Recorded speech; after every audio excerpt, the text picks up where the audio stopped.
Isang malugod na pagbati sa inyong lahat. Kumusta kayo mga kaibigan? Ngayon ay mayroon akong ibabahaging kaalaman sa inyo. Handa na ba kayo? Kung gayon, halina kayo at makinig.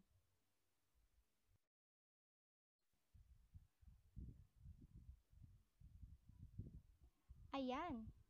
Ang pag-aaralan nga natin sa araw na ito ay ang Module 3, Simulain ng Pagsasalin. Ngunit ang pag-aaral na ito ay may 5 layunin. Ang una ay ang matukoy ang mga simulain sa pagsasalin. Ikalawa, mapagtimbang ang mga nagsasalungatang paniniwala sa pagsasalin. Ang ikatlo, maipaliwanag ang mga katangiang dapat taglayin ng pagsasalin. Ikaapat, makagawa ng pagsasalin alinsunod sa mga katangiang dapat taglayin ng isang salin. At ang panghuli ay ang matalakay ang mga kahalagahan ng pagsasalin. Ngayon ay alamin muna natin kung ano nga ba ang kahulugan ng pagsasalin. So ito ay binubuo ng dalawang mga salita, ang salitang translation na tinumbasan sa ating wikang Filipino na pagsasalin, trans at laturn. Ang unang salita ay mula sa wikang Latin na nangangahulugang across, ibayo o beyond o higit pa. At ang huling salita naman ay nangangahulugang carried, nadala o naglipat o borne o naghatid. Kaya ang pagsasalin ay paglilipat, pagdadala, paghahatid sa ibayo o carrying across o nagsisilbing tulay sa pagsisikap punan ang puwang sa pagitan ng mga wika. Ito ang mga pag-aaralan natin sa araw na ito. Unay ang mga pagpapakahulugan sa pagsasalin. Ang ikalawa, ang nagsasalungatang paniniwala sa pagsasalin. Ikatlo, katangiang dapat taglayin ng isang tagasalin. Ikaapat, katangian ng isang mahusay na salin at ang panghuli ay kahalagahan ng pagsasalin. Unahin na nga natin ang pagpapakahulugan sa pagsasalin. Ayon nga kay Eugenides 1964, ang pagsasalin ay paglalahad sa tumatanggap na wika ng pinakamalapit na natural, katumbas ng mensahe ng simula ang wika, ugnay sa kahulugan at sa pangalaway sa estilo. Ang sumunod naman ay si Peter Newmark, 1988, ang pagsasalin ng isang gawaing binubuo ng pagtatangkang palitan ng isang nakasulat na mensahe sa isang wika, gayon ding mensahe sa ibang wika. Ang ikatlo ay si Theodore Savory, 1968, ang pagsasalin ay maaaring maisagawa sa pamamagitan ng pagtutumbas sa kaisipang nasa likod ng mga pahayag na berbal. At ang ikaapat ay si Mildred Larson, 1984, ang pagsasalin ay muling paglalahad sa tumatanggap na wika ng tekstong naghahatid ng mensaheng katulad ng simula ang wika, ngunit gumagamit ng piling tuntuning panggramatika at mga salita ng tumatanggap na wika. Ang ikaapat ay si B. Hatim at I. Mason, 1990. Ang pagsasalin ay isang prosesong komunikatibo na nagaganap sa loob ng isang kontekstong panlipunan. Maliwanag na may dalawang wikang kasangkot sa bawat pagsasalin.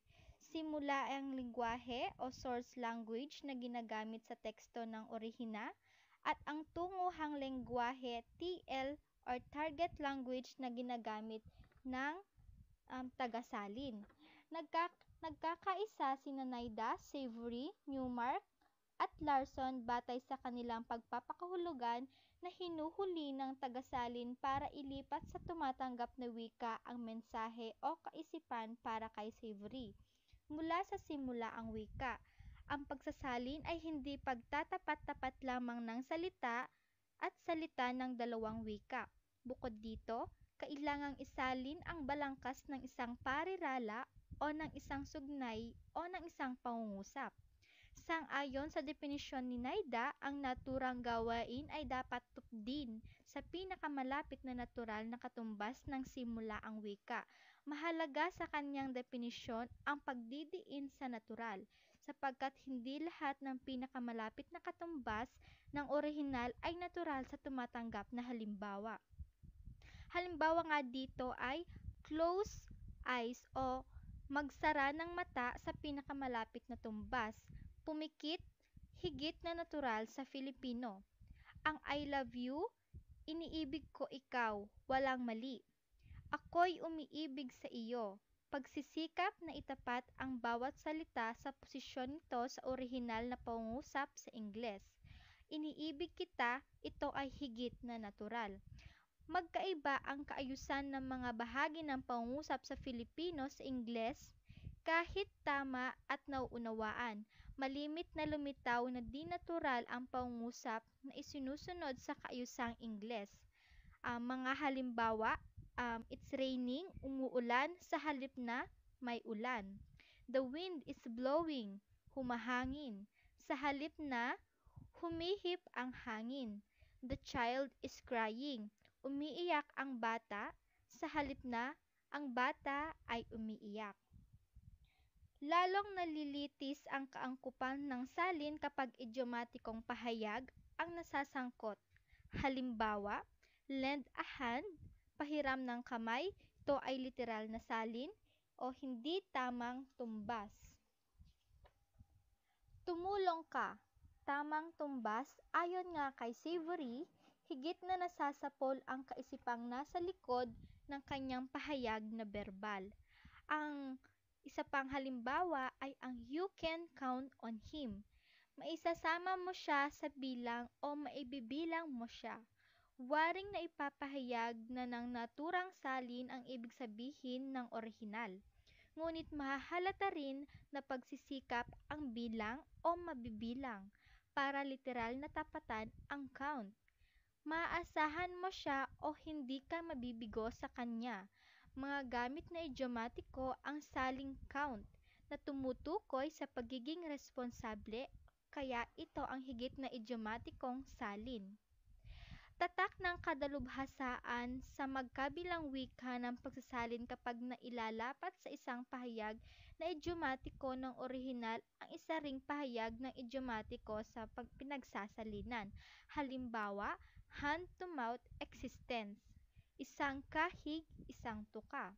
Dyed in the wool, sagad sa buto. Black sheep, tupang itim. Like a whirlpool, parang bagyo. At dime a dozen, 10 sampera. Ang malayang salin ay may pagkakataon ding ilang nagsasalungatang paniniwala hinggil sa pagsasalin. Ano nga ba ang una? Ito nga ba ay sining o agham?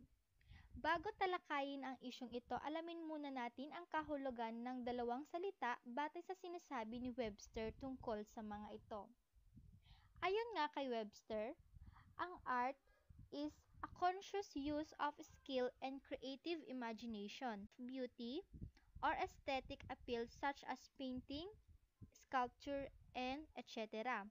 Science is systematized knowledge derived from observation, study, and experimentation, one that skillfully systematizes facts, principles, and methods as the science of basic science of theology. Batay sa pagpapakahulugan ni Webster, parehong nangangailangan ng skill ng kahusayan ng karunungan ang dalawang salita. Ang sining ay nakatuon sa mga bagay na estetiko sa kagandahan na resulta ng malikhaing imahinasyon, samantalang ang agham ay nakatuon sa sistematasyon o pagsasaayos ng karunungan ng prinsipyo o pamamaraan na resulta ng sistematikong proseso ng pagmamasid, pag-aaral at eksperimentasyon. Pagsasaling wika bilang agham, ayon kay Naida, ipinaliwanag niya na kapag pinag-uusapan ang agham ng pagsasaling wika or science of translating, hindi may iwasang mapasuong sa aspekto ng paglalarawan. Ayon sa kanya, kung ang linguistika ay maituturing descriptive science, ang paglilipat ng mensahe mula sa isang wika tungo sa ibang wika ay maaari ring ituring na isang siyentipiko o makaagham na paglalarawan. Pagsasaling wika bilang sining, ayon naman kay Savory, Tunghayan naman ang sinabi ng mga naniniwalang mga pagsasalang wika ay isang sining at hindi isang agham. Nangunguna si Savory sa paniniwalang ito. Ayon nga sa kanyang pagpapaliwanag na sa pagpipinta, ang maling kulay o laki ng isang guhit ay katumbas ng isang maling salita sa pagsasaling wika, na ang pagkakamali sa dimensyon, sukat o proporsyon ng alinmang bahagi ng larawan ay katumbas ng pagkakamali sa pagbibigay kahulugan sa tunay na diwa ng isang parirala.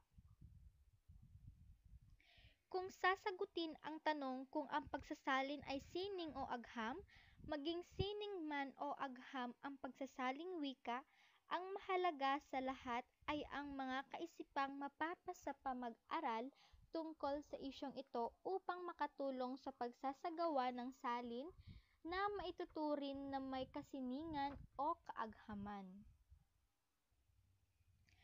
Ang ikalawa naman ay salita sa salita o diwa sa diwa. Kung pakaisipin, masasabing iisa ang dalawang mga termino sapagkat ang salita ay kumakatawan sa mga butil ng kaisipang nais nating ipahatid sa ating kapwa. Subalit dahil sa pagkakaibang pananaw ng mga scholar sa pagsasaling wika ay kaya nagkakaroon ng issue sa mga terminong ito. Ayon kay Savory, ang literal na salin ay hindi literal na literal o isa-isang pagtutumbas sa mga salita sa orihinal na teksto, kundi kalimitan ay balangkas ng mga parirala o pangungusap sa isinasaling teksto ang inililipat. Maging noong mga dakong una, ang tinatawag na literal na salin ay hindi naman ang pagtatapat-tapat ng mga salita ng orihinal at ng salin.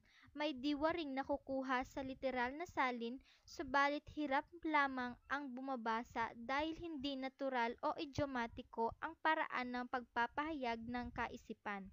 Ito ang itinututulan ng ibang pangkat ng mga tagapagsalin dahil naniniwala silang hindi dapat pagtutumbas ng mga salita ang isinasaling teksto ang binibigyang pansin, kundi sa ideya o mensahe ng kanyang isinasalin.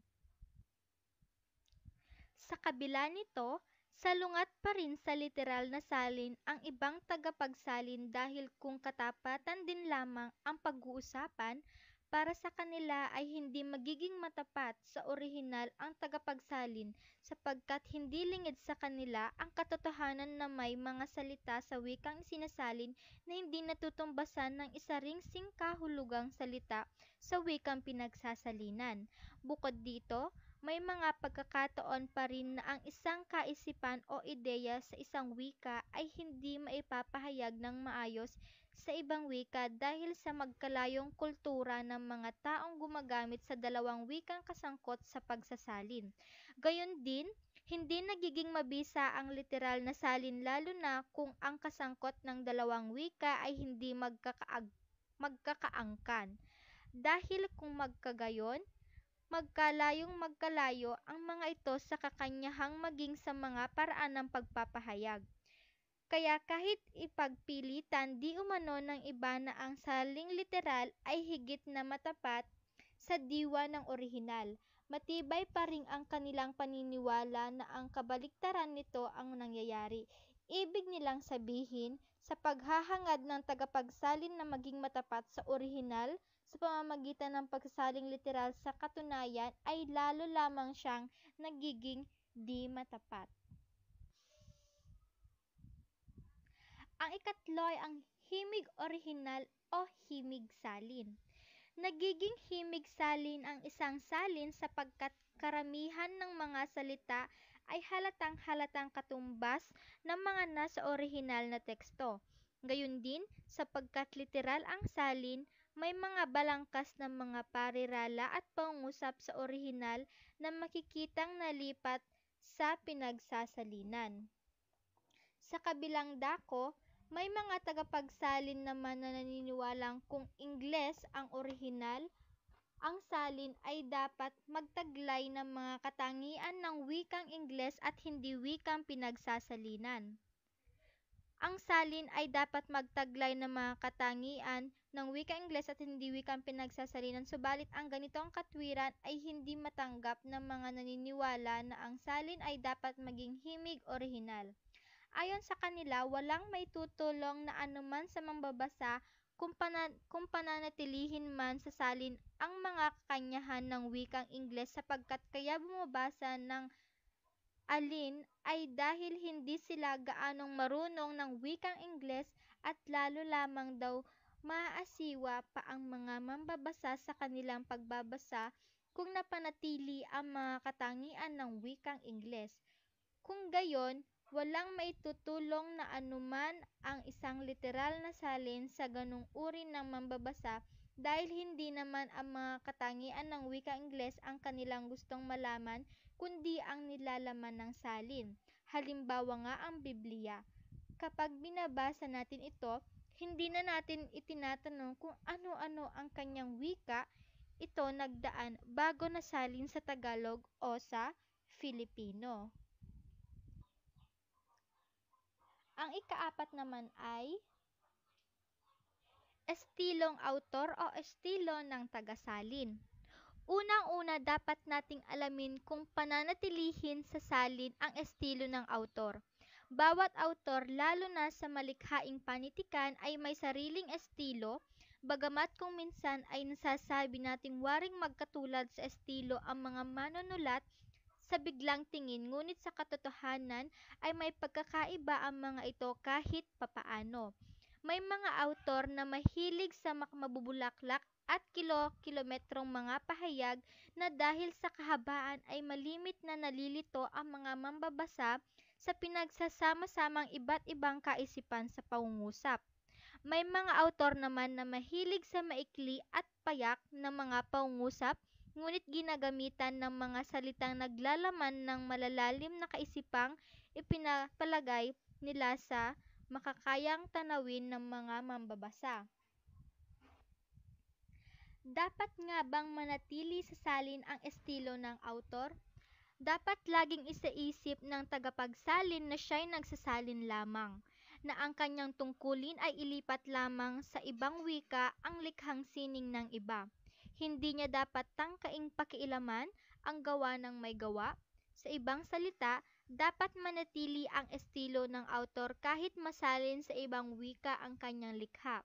Wala marahil tagapagsalin ang magkakalas-loob na baguhin ang estilo ng autor, sapagkat kung hindi mabuti ang kanyang iniisip na estilo, mabuti pa'y huwag na niya itong isalin at sa halip lumikha na lamang siya ng sariling kanya. Sa makatwid, ang sagot sa tanong ay dapat manatili sa salin ang estilo ng autor. Ngayon, dapat bang lumitaw sa salin ang estilo ng tagapagsalin? Mangyari pa, walang karapatan ang tagapagsalin na pagitawin ang kanyang sariling estilo. Ang totoo'y hindi maisip ng autor na ito kung paano magagawa ang tagapagsalin na panatilihin ang estilo ng autor at pagitawin ang kanyang sariling estilo. Halimbawa, sa isang kwento, kung sinikap man ng tagapagsalin na may angkop ang kanyang pinag-uukulang pangkat ng mga mambabasa, ang kanyang salin sa pamamagitan ng pagbababa ng talasalitaan o kaya'y pagpapaikli ng mga pangungusap, malinaw na ang issue ay hindi na ang estilo ng autor laban sa estilo ng tagasalin. Ang ikalima ay panahon ng autor o panahon ng tagasalin. Sa kabilang dako, sa malikhaing panitikan, ano nga ba ang dapat na maging himig panakapanahunan ng salin? Ginamit na halimbawa ni Savory sa kanyang aklat ang Don Quixote noong 1905, na ang tanong ay, ang salin kaya ng akdang ito ay dapat manila sa Old English o dapat muling isalin sa pangkasalukuyan o makabagong Ingles? Ngunit bago masagot ang tanong na ito, kailangan masagot muna ang sumusunod na mas mahalagang tanong. Alin kaya ang higit na magugustuhang basahin ng mambabasa? Ang salin sa makaluma o makabagong Ingles ng Don Quixote? Kung ang layunin ng tagapagsalin ay upang lumikha sa isipan ng mambabasa ng emosyon na tulad ng emosyong nalikha ng orihinal sa nobela, sa isipan ng mga mambabasa nito, ang sagot ay malinaw. Kailangang muling isalin sa makabagong Ingles at dahil din halos lahat ng mambabasa ay interesadong mabasa ang isang akda sa pamamagitan ng uri ng wikang kanilang sinasalita. Ibinigay ring halimbawa ni Savory ang Canterbury Tales na isinulat ni Chaucer sa matandang Ingles na hindi na mauunawaang mabuti ng maraming mambabasa sa ngayon at hindi lingid sa ating kaalaman na malaki ang pagkakaiba ng Ingles ni Chaucer at ng Ingles ng kasalukuyang henerasyon. Kaya't ayon sa kanya'y mas makabubuting isalin sa makabagong Ingles, maging mga dasal anya na isinulat ni Obispo Cranmer sa loveliest English in existence noong kanyang panahon ay unti-unti nang pinapasukan ng mga pagbabago upang maiangkop sa kasalukuyang uri ng wikang ginagamit ng bayan. Kung gayon, sa isyong tungkol sa panahon, ang sagot ay depende sa uri ng babasahin at kung anong panahon. Ang higit na may ibigan ng mga mambabasang pinag-uukulan ng tagapagsalin sa kanyang salin. Ang ika-6 naman ay maaaring baguhin o hindi maaaring baguhin. Ang totoo, hiningi ng kagandahang asal na bago isalin ng isang akda, kailangan humingi muna ng permiso sa autor ang magsasalin, gayon din kung meron siyang gustong ipasok na pagbabago.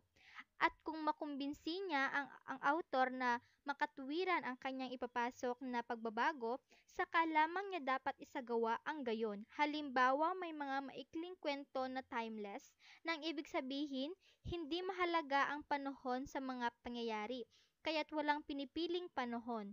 Hindi naman marahil ituturing ng autor na isang pakikialam kung baguhin man ang tagapagsalin.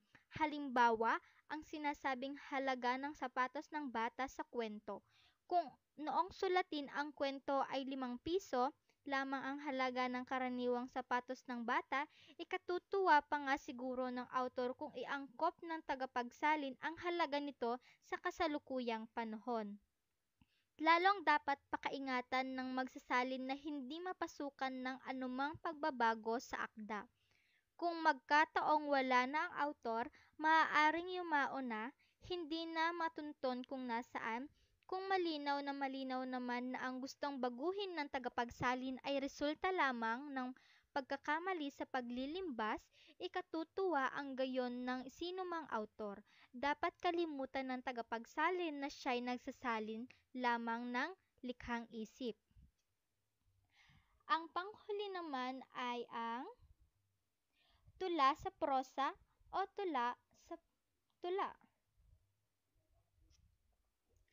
Ayon kay Savory, si Postgate ay nagsabi sa kanyang aklat na translation, ang translator, na ang isang prosa o tuluyan ay dapat masalin sa paraang tuluyan din, at ang tula ay kailangan sa paraang patularin. Si Matthew Arnold man di umano ay naniniwala na kung isasalin sa paraang tuluyan ng isang tula, ang salin ay kailangang magtaglay pa rin ng mga katangian ng isang tula. Ngunit matatamo ba ito? Ano pat waring nagkakaiba sa paniniwala ang karamihan ng mga tagapagsaling wika. May mga nagsasabi na ang pagsasalin ng isang tulang may sukat ay napakahina kung mawawala ang sukat, na ang tuluyang salin ng isang tula ay pinakamahina sa lahat ng paraan. Sila'y naniniwala na ang maging makatarungan sa makatang autor, ang kanyang tula ay kailangang isalin ng isa ring makata, at ang paraang patularin. Ang sabi nga ni Savory, none but a poet should undertake the translation of poetry. Ang orihinal na tula at ang patularing salin nito, karaniwan na ay dapat magkatulad sa anyo. Isa pa, Ang patulang salin ng isang tula ay humahamon sa kakayahan ng tagapagsalin gumagamit ng mga tayutay at iba't ibang paraan ng pagsasaayos ng mga salitang tulad ng orihinal na kailangang mapanatili hangga't maaari. Ayon sa mga naniniwala sa ganitong paraan ng pagsasalin, karaniwan ng ang bisa o kapangyarihan ng tula sa pag-antig sa damdamin ng mambabasa ayon sa kanila, ang higit kaysa prosa. Kaya nga't kung ang isang tula ay isasalin sa paraang tuluyan, mayroon na kaagad na isang kapilayan ang tagapagsalin bago pa siya magsimula. At iyan ang mga nagsasalungatang paniniwala hinggil sa pagsasalin. Ang susunod ay ang mga katangian dapat taglayin ng isang tagasalin. Ang una, ito dapat ay may sapat na kaalaman sa dalawang wikang kasangkot sa pagsasalin. Ayon nga kay Naida, ang katangian ito ang first and most obvious requirement of any translator. Hindi sapat anya na nakukuha niya ang general drift ng kahulugan ng kanyang isinasalin o kaya'y mahusay siyang kumonsulta sa diksyonaryo, kundi kailangan maunawaan din niya ang maliliit na himaymay ng kahulugan, ang halagang pandamdaming taglay ng mga salita at ang ginamit na estilo na siyang bumuo ng flavor and feel of the message.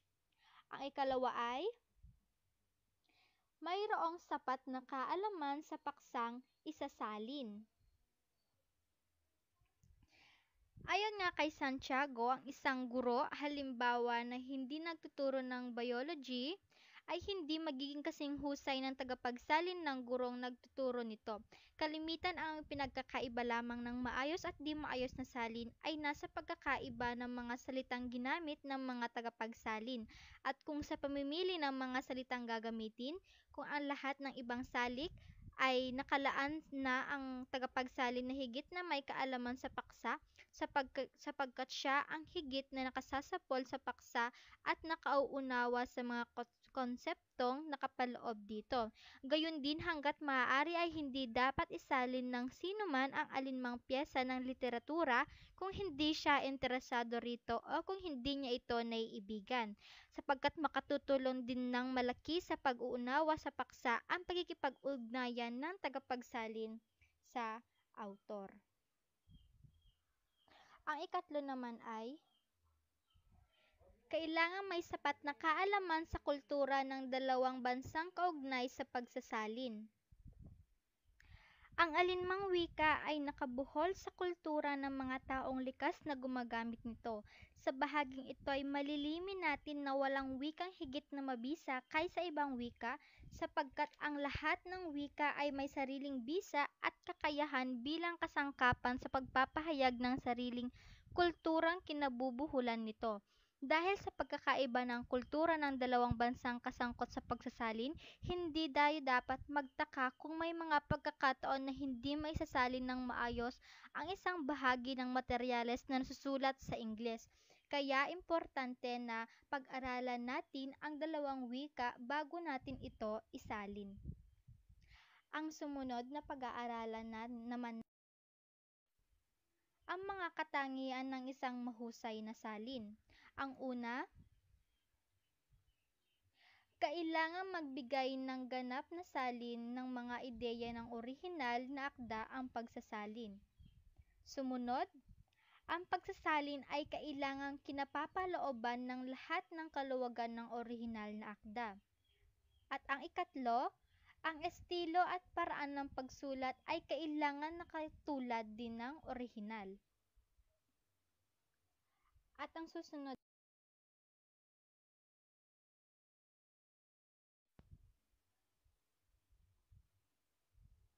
ang mga kahalagahan ng pagsasalin. Ano-ano nga ba ang mga kahalagahan ng pagsasalin? Ang una ay pagpapalaganap ng kaalaman o kaisipang nakapaloob sa akda. Ang ikalawa, pagbibigay ng liwanag sa kasaysayan at kultura ng ibang bansa o panahon.